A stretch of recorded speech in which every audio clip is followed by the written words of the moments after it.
all my life. I've been good, do what my mom and dad and God say I should. Go to church and Bible school to live by God's rule. So whatever people tell me that the Bible tells me, I will do. Walk the halls of high school with my purity ring. Unlike those other girls, I got my morals in check. It was easy to do till I got a boyfriend. And pardon my French, but he's cute as heck. But I made a pact to keep my hymen intact, and Jesus and I are tight. Never learned about the birds and bees. I was taught to keep an aspirin in between my knees, 'cause the Bible says premarital sex is wrong. But Jason says that guys can't wait that long. I don't want to lose him to someone who'll do him. I need to figure something out. Well, there's a loophole in the scripture that works really well, so I can get him off without going to hell. It's my Hail Mary full of grace. In Jesus' name we go to fifth base. Oh, thank you for making me holy, and thank you for giving me holes to choose from. And since I'm not a godless whore, they'll have to come in the back door. Therefore, fuck me in the ass, 'cause I love Jesus. The good Lord would want it that way. Give me that sweet sensation of a throbbing rationalization. I It's love just this. between you and me, 'cause everyone knows it's the sex that God can't see.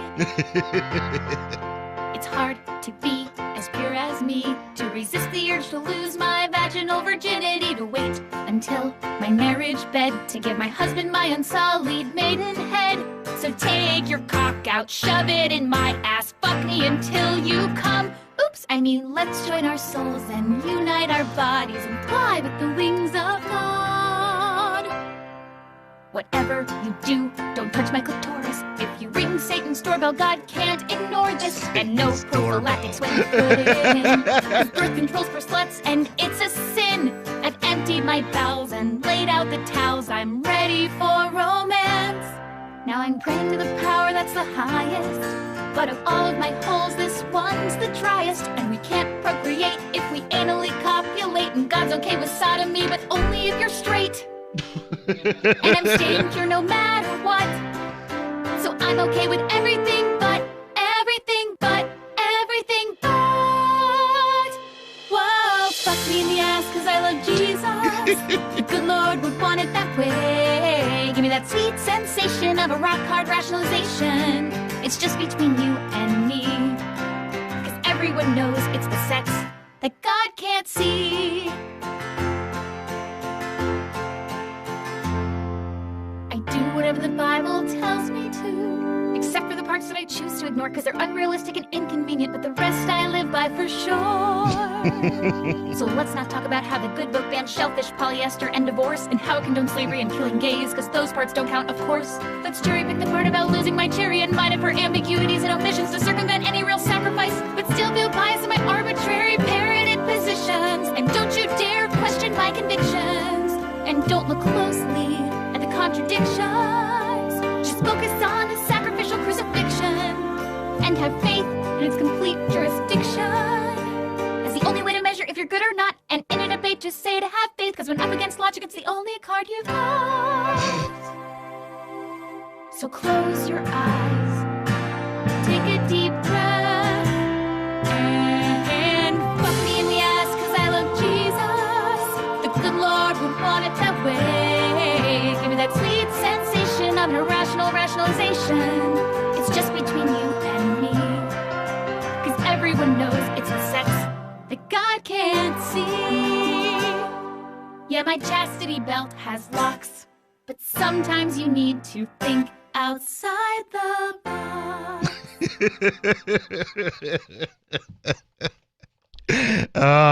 That was Garfield and Oates. Brilliant, brilliant motherfuckers. Garfunkel and Oates. Did I say Garfield? Yeah. Okay, that's a cat. It's Garfunkel and Oates. It's the parody of the 2 Second guys. Hall and Oates and Simon and Garfunkel. For the young folks out there, they're just going, "What the fuck is he talking about?" So So basically, do we still have a caller on the line? Well, if he's put up with all that weight, we should bring him back. How you doing, bro? Hey, I'm doing all right. There, nobody. Hey, was Ian singing at all in that song during the break? Was Ian's face in the song? Was Ian singing at all? Like that guy's voice in the song? Oh, that during might the have break been me. sounded like Ian. Was that you? It might have. Singing? It might have been me. I've been known to burst into song from time to time. Because that guy's voice in the song sounded like Ian, and I was like, I didn't know Ian was a singer, but like, Oh, it sounded Ian will karaoke the fuck out of you. Yeah. Come on up when we're doing karaoke sometime soon. Is Ian there with you? Ian is here. Ian is here. Was it Ian him? is. Was it him who played in the commercial break there, or no? Those were women singing that song, from what I could tell. They were. I might have intoned some in the background, but yes, they were mostly female, or possibly recently kicked in the nuts. But I'm pretty sure they were female. Yeah, I don't have anything in particular that I want to say, but if you'll let me, I'll comment on something that you're saying. Well, I will let you, because, I'm not Facebook.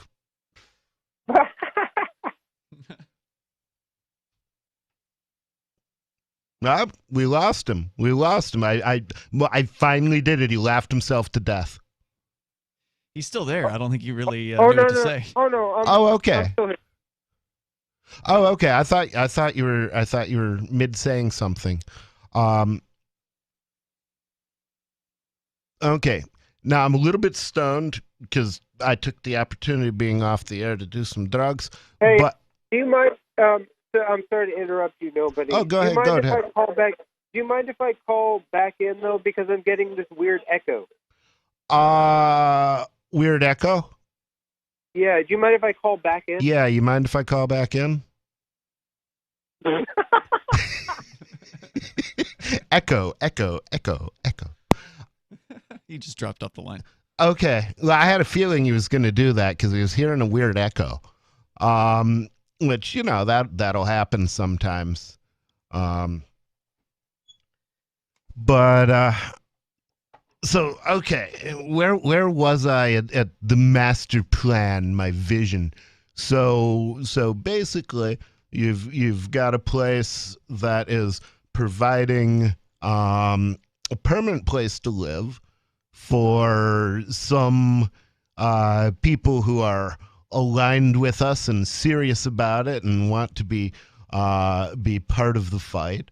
Part of the place is basically helping people get over personal problems with the aid of people who have experienced personal problems and found some solutions, and a spiritual retreat for the faithful if you want to drop some acid or whatever. It's nice to do it in a safe place where you're going to be surrounded by people who will understand what you're doing and know enough to protect you from the police and what have you. And that is, it's only a matter of time before the first religious liberty case really comes along and legalizes all of the psychedelic drugs. And that's an area where, the church would definitely go there if one of our people gets busted for drugs. As I've mentioned before, at least 25% of the revenue of the church will be going directly into keeping a very good lawyer on a massive retainer. And so if and when one of our members gets busted for drugs, one of the reasons that you tithe is we will help you to the best of our ability. We will help you fight, and because there's only two sins in the Church of the Invisible Hand. One, in the philosophy of it, I should say, one is to violate the rights of another. The other is to violate your own conscience, okay? Because that is the violence you do to you, you know? That's why I won't wear a mask, you know? Because to me, it is a lie. It is pretending that I believe that this is a massive problem that has not had an insane overreaction. And I don't believe that, you know. I think they're lying. I think they've been lying from the start. I think that they had every intention of lying. And I think they did it for political gain. And I'm just horrified that they have so much gotten away with it. You know, it's sad. But anyway, the rest of the story of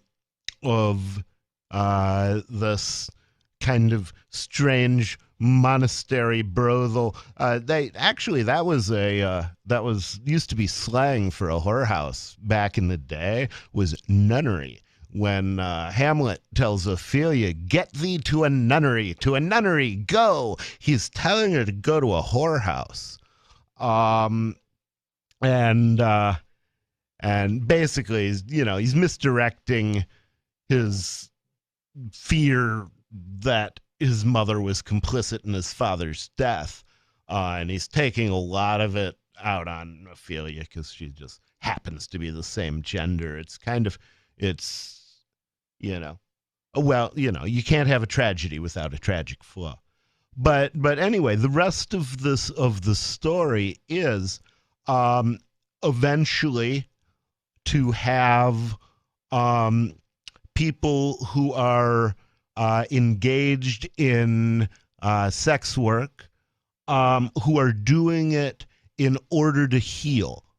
Because some people, I am told, feel calling to do that as a form of healing relief. And I can tell you, having been in a position where my wife died of cancer, and it was a 1.5 year ordeal that had happened, and I was deeply traumatized. And the thing is, nobody tells the truth. And so if I could not, being who I am, I could not date. It was not doable, because the thing is, in order to date, I would have to lie, and nobody tells the truth. So basically, I took advantage for a while of the services of prostitutes. And it, in some cases, it was extremely cathartic, just to have contact with a human again, just to physically be touched. Because the thing about being a man in our society is, like, women touch each other all the time. If you're a middle-aged man, nobody touches you ever, and it sucks, or at least it's rare. I actually spent the whole week cuddling, so I can't, I cannot say that it never happens, but God, it doesn't happen enough. So basically, I think that it's a legitimate healing thing, that it's a part of spirituality. And imagine the court case. This is how I'm setting up the court case in my head. Because the thing is, like, Rosa Parks did not, she wasn't improvising Okay. Rosa Parks knew exactly what was going to happen when she got on that bus because there was a woman about 2 weeks earlier, a young black girl, who refused to give up her seat and was arrested.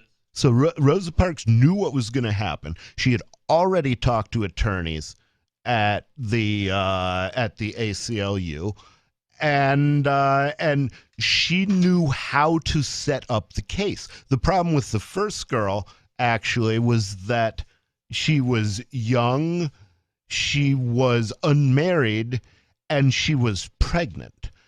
And which makes it even more egregious that they would ask her to give up her seat. But the thing is, they weren't down with the single mothers in those days. That was considered, oh, she's a horrible person. When it's like, Jesus fucking Christ. Your caller Matthew's back. If you want. Hey, Matthew, missed you. Hey, so nobody. This is your new show, then, right? This is my old new show. This is something that I do from time to time. And it's been much more, I did it pretty steadily for a few months. And I just, I started running out of things to say. And I didn't want to just make shit up. So, I kind of, because that's what the CIA and the media do. That's their job. They've got that shit covered. Do you like doing it? I do like doing it when I don't, when I'm not feeling pressured to come up with something to say next. The mistake that I've made sometimes is to keep broadcasting after I had run out of things to say. And I needed to learn to just, okay, at that point, shut the fuck up. Turn off the microphone. Go do something else. You should have somebody who, I don't know who does it. I don't know who does it on Free Talk Live, who comes up with the stories. I mean, maybe it's just Ian himself, or maybe it's just pretty one much of the other co-hosts. But maybe you should have somebody. I have to admit that pretty much everybody who hosts the show except me brings stories. I'm a bastard. I'm a color guy, though, and that's kind of how I look at myself, like the color guy on a sportscast. So right. Do you ever get a color commentator? Do I ever get old? That's all I ever do. Color commentator. Okay. Do you ever get people calling into this show? As a matter of fact, somebody called in tonight. He's still talking to me. Just me. Okay. You're not the only caller that I've had. Sometimes I have them, sometimes I don't. But I appreciate it when I do. I'm gonna remember this night. I'm gonna call in all the time. But I got a funny story, right? In like 2012, it must have been, and I was following the Free Talk Live stuff, the Liberty, New Hampshire stuff. And Ian was there, like, he must have been working on something, doing some kind of technical stuff for Free Talk Live, whatever. So I was there, and I had this silver coin that I wanted to give Ian, but he was kind of busy for the so I went over to him, and he was like, "Well, I'm never too busy to take silver." No, it was that was the funny part. He was like, excuse me, blah, blah, blah, I'm doing something, blah blah blah. I was like, oh, sorry. Okay. So, I just you ever find yourself with silver you can't give away again? Be sure to give me a call, because. No. But it was super funny because he was all like, blah, blah, I'm doing something. But then, and I was like, oh, okay, I guess like this guy doesn't want my silver coin or something. Like, I was about to give him a gift, and he was like, go away. Well, the show must. But then, go on. But then after he was done doing whatever he was doing, he was like, oh, what was it you wanted? And I gave him the silver coin. But I thought that was kind of a funny story because he was like, oh. Well, the thing about the media business is you cannot have dead air. So, if we have to stop recording or start recording soon, and we have things we have to do first, it's like the show must go on. It has to happen at the right Well, time. It's yeah, not like no. everything Like, he else I wasn't- do in my yeah, life. no. It was funny. Like, he wasn't on the show then. He was just like working on getting something going. But it is true. Like, I didn't have a sense of how important what he was working on was. He was trying to get what he was done. You know what I mean? And I'm just over here like, oh, I got my You never silver. know. I mean, got my I'll tell silver you coin, what. but- If I'm coding this- and somebody comes and fucks with me and won't go away, I will end up irate. I have physically moved people out of my house. Yeah. No, it doesn't. And honestly, it doesn't even matter if it's a gift. Like shit's gotta get done. And I'm really impressed actually with Ian's technical ability. Like, you're talking to someone here who's like, I don't even know what's going on with a computer. Like, I have one, but I have no idea how to get the thing working properly. The fact that this guy has like a radio show going, and it's, how many stations do you have? There's like hundreds of stations or whatever, and he manages to figure out how to do this. I mean, Yeah. Somebody might disagree, It's but I impressive. consider the guy to be like a kind of a genius. I mean, maybe somebody who's in the industry would disagree and say, it's not that hard. But I mean, from where I'm coming from, I don't know how any of this is happening. So it is very impressive that he's consistently able to pull this off. I hope he'll do it for many years to come. Yeah, Ian is fucking amazing. He's a fucking workhorse. He just doesn't stop. I on the other hand, I don't necessarily stop, but I change directions a lot. And which is unfortunate. It's not really that I want to change directions anymore a lot. It's just, I've found it's taken me a while to put together any sort of a rational business plan and some capital to launch it. So I've been Well, what is this show called right now? currently we're on Nobody Tells the Truth. Pretty good. I like it. Yeah, it's pretty good. I'm thinking of adding a music show, which would be songs nobody likes. And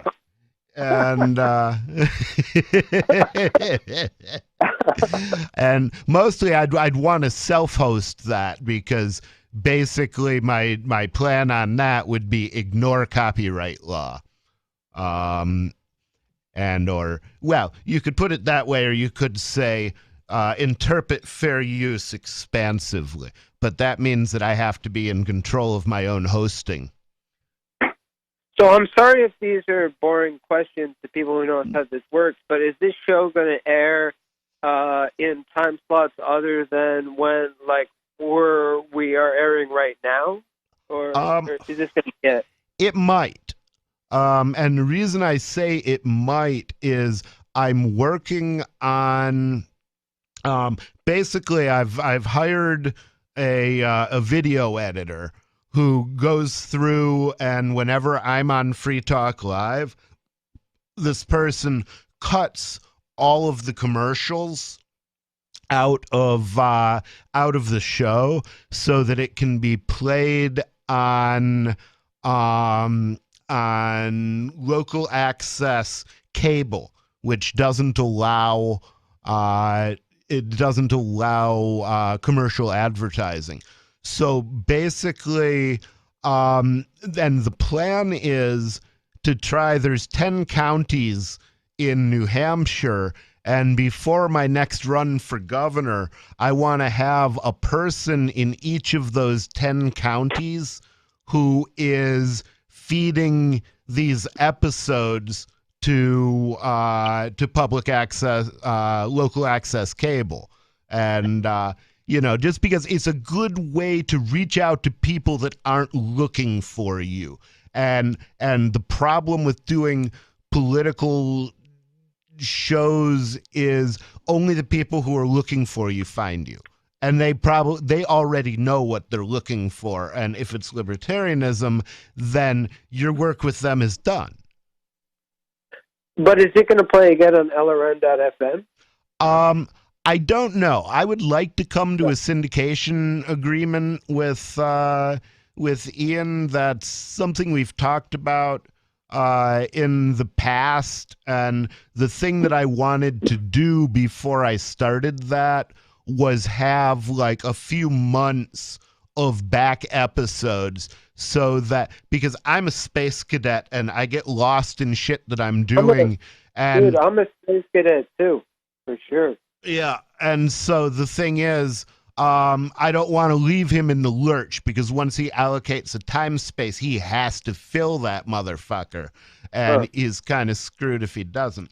So, so anyway, it's not something that I can enter into lightly, but if I accumulate enough back episodes, to do. I mean, I could just play him in a loop, I guess, if I had a. When you were losing faith in your show, was Ian one of the ones who was trying to egg you on to, like, no, keep trying to do it, or who encouraged you to keep doing it when you were thinking, like, I don't know? Well, mostly, I don't know. There is a crazy pretty sounding. She sounded like she was just freaking adorable. I haven't met her in person, but she called in and told me she loved. You got to get on that. Well, it's the thing is, she's not in New Hampshire and I'm not leaving, because you don't. I'm waiting for the revolution to start. I agree. She can come to you. Yeah, and I think when the shit really hits the fan out there in the world, I think that a lot of libertarians are going to be flocking to New Hampshire, because I don't know what the fuck is going to happen. I can't figure the whole thing out. I've got some flashes of guesses, but the thing is, this whole COVID nightmare, they've worked really, really hard at it. And I think that's leading up to things. They don't create crises to waste them. They create crises to maximize their own power. Yeah, but in terms of your show, if you can isolate the video, I'm definitely going to share that on my Mark Zuckerberg owned page and let people know about it. And I think whoever was encouraging you to do it or keep you in the game, or whether you're just encouraging yourself to have more faith in it, I think. Well, Ian has always been like my biggest. I mean, he's the guy who always has fucking time to do fucking activism. He's. Yeah. No, I think your show is going to be good, and I like the fact you have a show. And whenever you're on Free Talk Live, I'm always cracking up. And you have good one-liners on there. And Oscar Wilde said, there's certainly some good times. Sorry, what were you saying? Oscar Wilde said that if you're going to tell them the truth, you have to make them laugh or they'll kill you. So, and nobody tells the truth. So, I got to make them laugh or sooner or later they're going to come along and whack me. I mean, it's not like I don't tempt fate. I'm working on a communications app on the eve of the Boogaloo, which is exactly what Duncan Lemp was doing when he was assassinated. So, which right. Oh, that was like there was some anniversary of that recently, right? Yeah, that story got too little attention. I'm embarrassed for my people. Would you mind? I'm sorry to interrupt you. Would you mind recapping that briefly? Because I heard about it. And when it happened, I shared it on Zucker's website last year. But what exactly did happen there? He was in some kind of libertarian, Duncan Lemp, group, and they I can answer him, right? that. Duncan Lemp was a computer programmer. He was working on some kind of a secure messenger app for the militias and the Boogie Boys to use if and when the Boogaloo came. And so, which is, kind of what we're basically Cell 411, which is my project, could be used for that same purpose. So, which is what makes it, a case close to my heart. But he was working on this communications app. Somebody called in and complained about his politics, or said he shouldn't own guns or something. And so the basically the police went out to serve one of those red flag orders, to order him to give up his guns without being convicted of anything. But when they got there, they seem to have said to themselves, "Oh, that's such a pain in the ass. Why don't we just shoot him in his sleep?" So that's what they did. Wow. And they didn't even enter the building. They shot him through the fucking wall. He was asleep 6 inches away from his pregnant girlfriend. And, and the thing is, and that's the kind of shit they do. That's one of the reasons that I'm doing Cell 411 the way I am, which is one of the things I'm going to do on the show is talk, oddly enough, about software architecture, because where did this guy live? Huh? Where did this guy live? Where did this time make? Where did this guy live?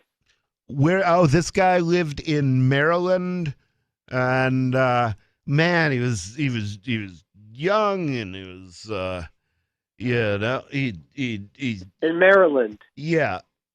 Okay, now just to recap for the listeners, what does Cell 411 do? Oh, that's a good question. And also, what is it that you do for it exactly? Okay, well, Cell 411 is an app, and I'll get back to what it is. I'll give you my relationship to it first. I'm a longtime user of Cell 411, which was developed by one Virgil Vadua, to whom I will be forever grateful, because I've always loved this app. And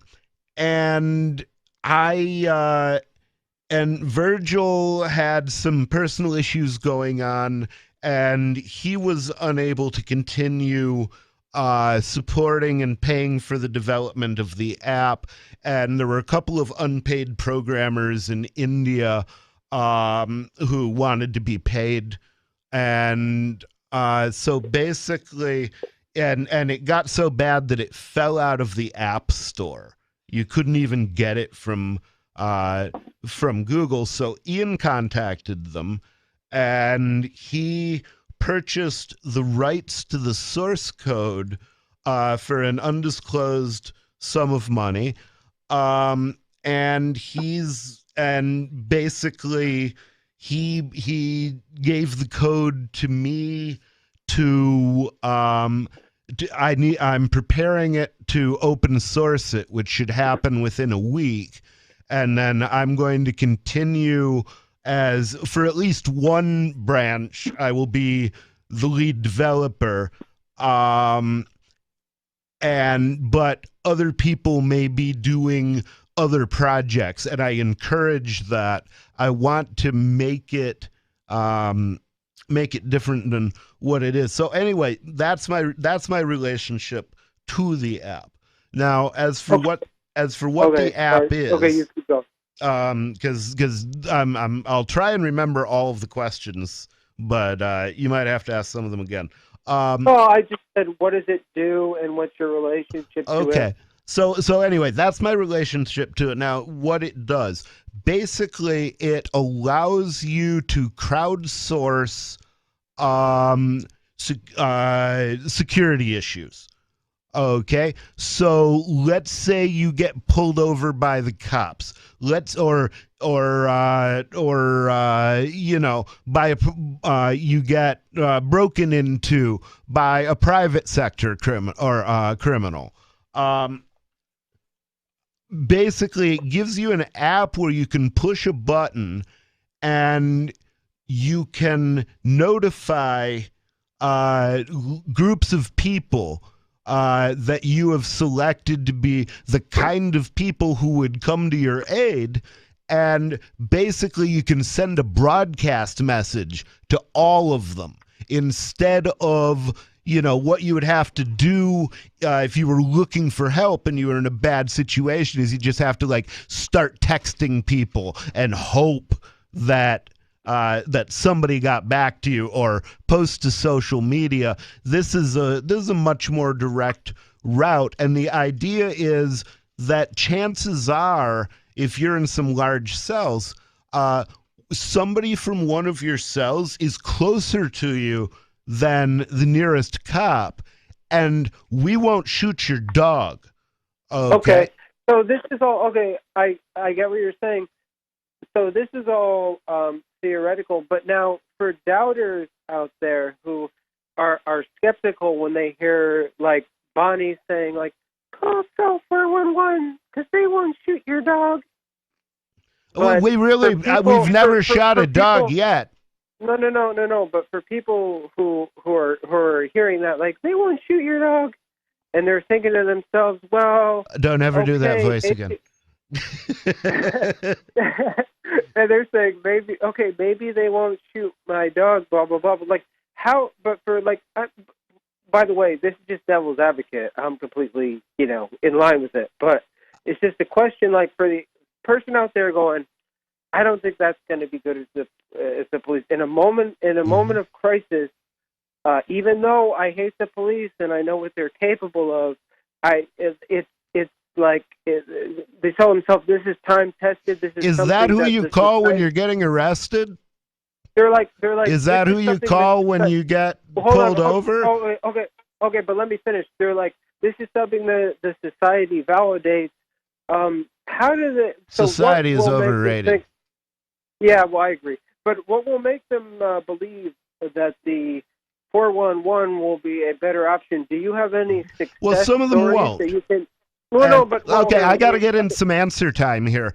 I know. Okay, but let me just. I just want to clarify the question. It's clear. Is that? It's very clear. No, I didn't even ask you though. I didn't even. No, yes, you did. You asked it. You asked me why people are going to believe that this is going to be an effective system, and the answer is yes. That's what you asked me, and I'm going to answer. Could you mute him? Okay. So basically, what the answer to that is that people, in order to be attracted to this, what they need is a group of people that they have confidence in. And that's the cell nature of it. I guarantee that there are cells out there in the world where you can send any alert you want and nobody will show up. And there will be other cells where you can send an alert and everybody will show up. Okay? And that's not something that can be centrally controlled. So basically, in order to have confidence in cell 411, you have to have a cell or a group of people that you have confidence in that will actually come to your aid. And that's your cell. Now, the changes that we're making in the app, right now the app logically has a cell structure. Okay, that's how it looks to the user. But the reality of the architecture is that all of the data about all of the cells is stored in a single central computer. And that defeats the whole purpose of being cell-based, okay? Because the idea of cells is operating independently with people that you personally trust and somewhat limiting your networking and knowledge of your activities, so that if somebody else in the fight is compromised, suborned, arrested, and blackmailed into turning state's evidence, tortured, whatever, there's something they can do to break everybody. You know, what, none of us are invulnerable. And so basically the cell structure is limit how many people you have knowledge of, so that if and when you are broken, you can't give up too much information. Now, the single point of failure there is if our database is broken, then and made to give up the information that it has, then literally everybody in the system is vulnerable to that. They get everything in one blob. So it desperately needs to be re-architected to have a re-architected so that its implementation, its reality matches the user experience. Okay, and the way to do that, there's a number of problems to doing it. The first is we want to be dependent on as few companies as possible. As a matter of fact, I would like to be dependent on no companies, so that, and the best way to do that, I think, is a system which is kind of an intermediate to my eventual goal, where each person running a server, or each person who starts a cell, can start it by spinning up his own server on his own computer. And then basically he's only storing the data for the people he actually knows who are in his cell. And so at least then you know who has your data, and you know that it's somebody trustworthy. And just to be frank on the architectural issues, one of the problems with Cell 411 is right now we never discard any data. And it's not a matter, we're not selling it to anybody, it's not going anywhere. It's just that nobody ever took the time to write the programs to go through and call out the shit that we don't need to know anymore. And so that makes our database a much more attractive target for law enforcement, and that's something that's set to change when we move the hosting on the servers that we control. Because basically, like on the development box, which runs on one of our servers, I can just connect directly to the database and make the changes I need to make.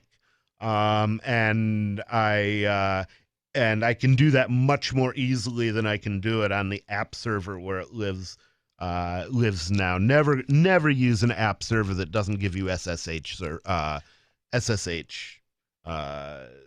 access for anything you're serious about. Because the thing about a Unix box is you gotta be able to like go poke around and see what the fuck it's doing when things aren't going your way, and it gives you the power to do that, but if it's hiding behind some company's interface, then you're blind.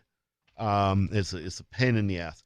So anyway, eventually we're gonna have to the flip side of that, of having people self-hosting their own cells, which will be the recommended configuration. But if you don't want to self-host your cell, we will continue hosting cells, and will be a good choice if you're not really worried about security. But if you're really worried about security, the best way to stop me from compromising your information is don't give it to me in the first place. I don't want it. I don't need it. I can't ethically do anything with it. So just keep it. I don't want it. And that way, the FBI is much less likely, actually, it'd probably be the CIA. The CIA is much less likely to show up at my doorstep and want to, like, you know, play dunking for apples with me or cut my fingers off because they want to know some shit, because I don't want to know anything. I anticipate Cell 411's purpose as growing a great deal, because there's all kinds of groups that could be organized with it. And I think the Freedom Cells movement is a great example. And if you haven't checked this out, it's freedomcells.org. Oh, is he still on the line? I'm sorry. Sorry I cut you off there, bro. But I wanted to get that out, because even if you didn't mean to ask the question, it was a good question and it needed to be answered. So sometimes I'll answer your question even if you don't want to hear it. If there's more to the question, give it to me and I'll run my mouth some more.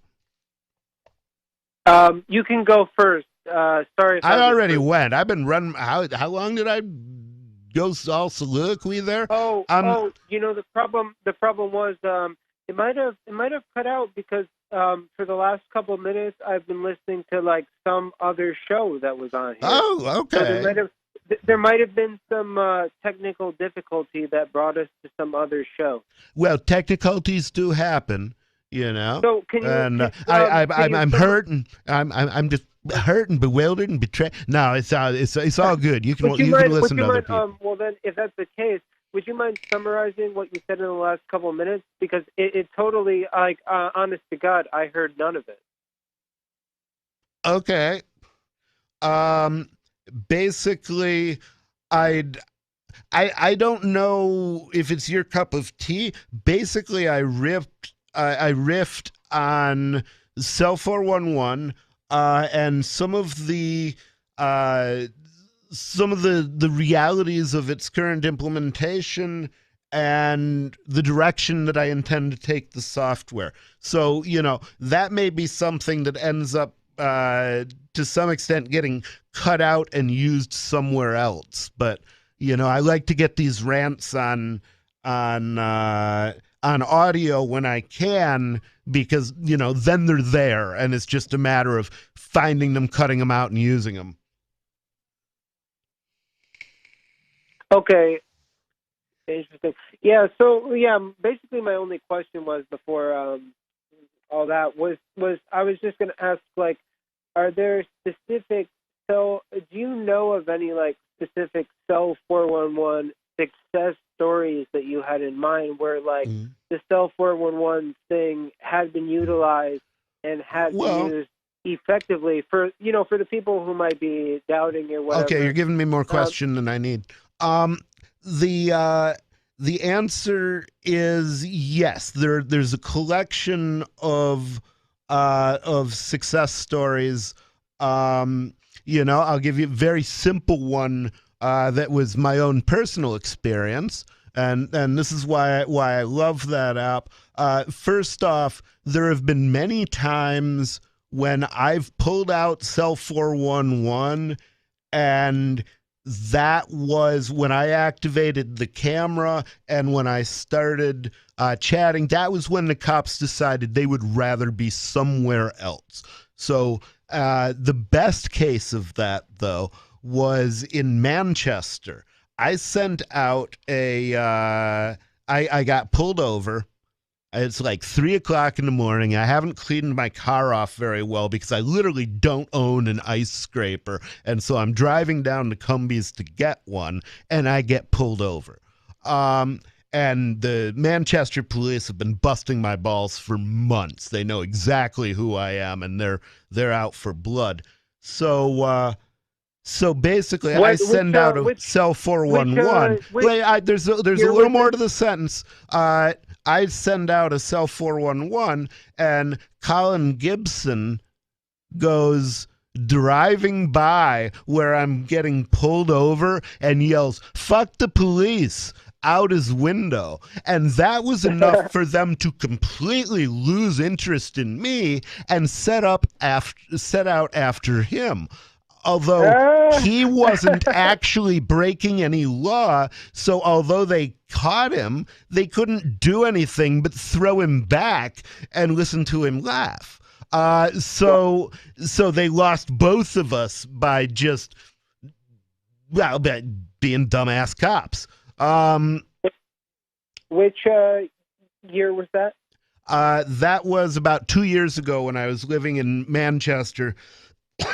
About the same time as the machete arrest, if you've been following me.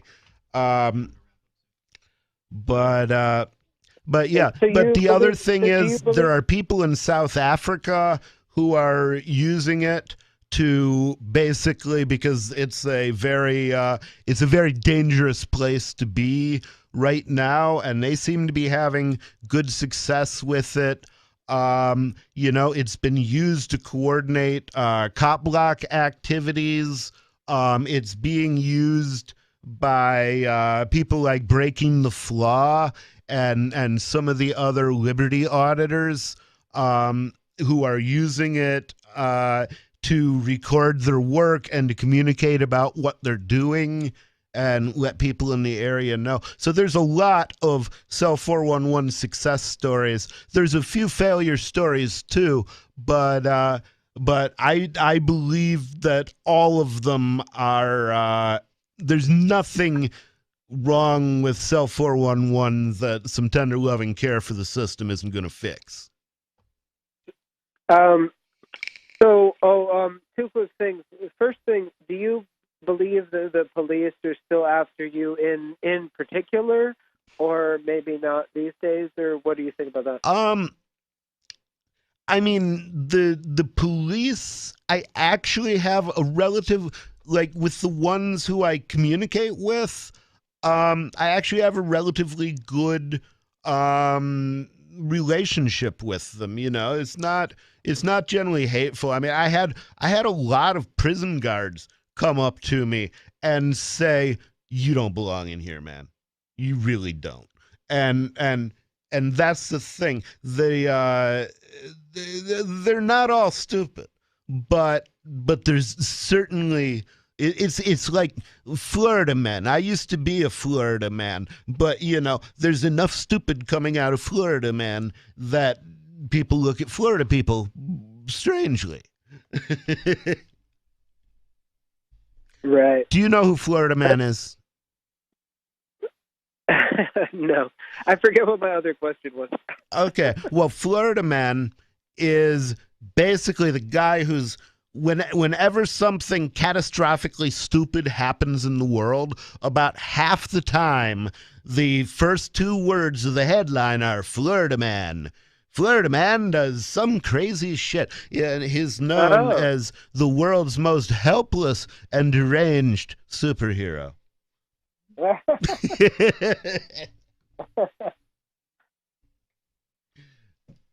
let's wrap it up.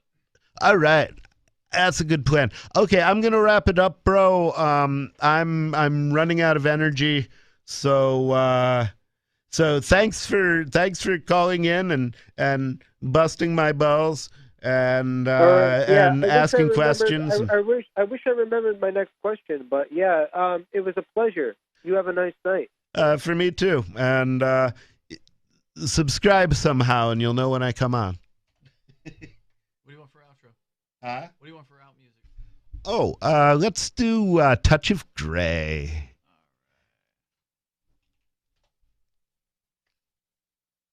You want to say anything on the way out? Like, where are you going to be next or whatever? Yep, this is Touch of Grey by the Grateful Dead. I love those guys. I thought the song was too commercial when I first heard it, but it grew on me. I mean, it's about getting old. That's what I've been doing lately. So I gotta get these ideas on tape and hopefully get some compatriots out there working. Anyway, I'm gonna quit running my mouth. I've done that enough. Peace.